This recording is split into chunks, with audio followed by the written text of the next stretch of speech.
What are the latest EU announcements on the Mali withdrawal?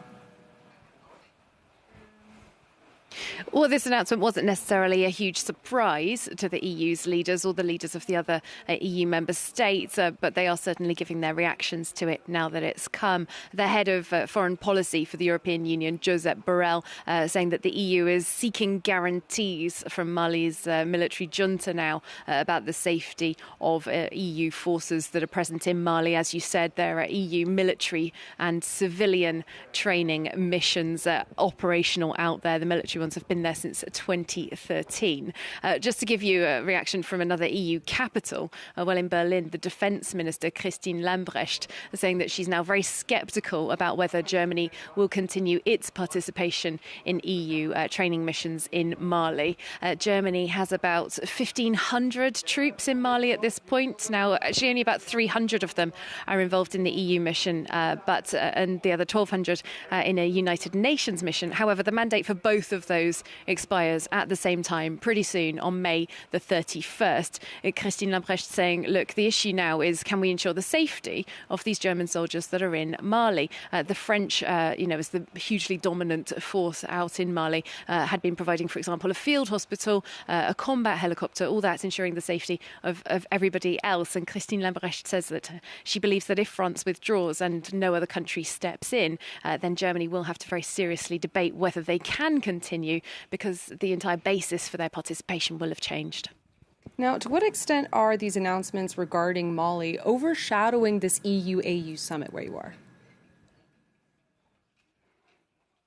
Yes, this European Union, African Union summit that's been such a long time in the making, getting all of these leaders together, no mean feat at any point, let alone when we're still in a COVID pandemic. And this issue is somewhat overshadowing the start of this summit. The summit hasn't formally begun yet. It's going to get going very shortly. And the issues here, yes, certainly security was on the agenda, but it was not at all the dominant issue as things stood. The European Union have been very keen to talk about investments in Africa. 150 billion euros earmarked for investment across the continent. Now, this is, of course, partly about development, developing economies, giving people better chances in life, but also about the EU establishing a stronger foothold against its strategic rivals, notably China, which is extremely present in Africa and has made huge investments there in recent years. Another big topic that we're expecting them to talk about will be the issue of COVID vaccines. Now, as we know,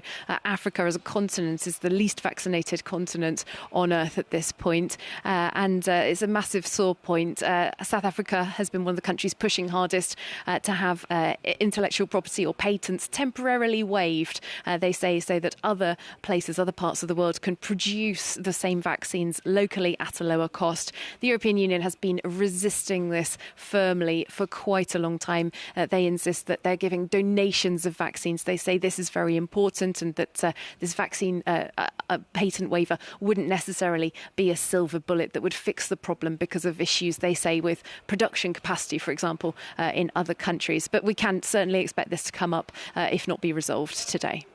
Well, in other developments, quickly, before we let you go, Catherine, EU leaders are also meeting in Brussels today for an emergency meeting on Ukraine. Tell us more about that. That's right. A sort of a mini summit with our summit has just wrapped up in the last couple of minutes, in fact, Claire, here in Brussels, convened just before the start of the summit with the African leaders. It's among just the 27 leaders of the EU states. And it was all about the European Commission wanting to present to them its package of proposed sanctions on Russia should they need to be used. This is not about deciding that these sanctions will be imposed right now, but the Commission wanting to show them what's on the table and get some sort of pre-agreement should they become necessary. Now, when I spoke to the EU's Justice Commissioner, Didier Reynders, a couple of weeks ago, he said to me, everything is on the table in terms of new sanctions, from the energy sector to financial services, individuals and entities. So today, yes, we're hoping to hear a little bit more detail now that the leaders of the member states know what's in that package and know what could potentially be imposed if the EU leaders do decide to go ahead in the future with heavier sanctions on Russia. All right. Thank you, Catherine, for all of those updates. France 24's Catherine Nicholson reporting live for us from Brussels.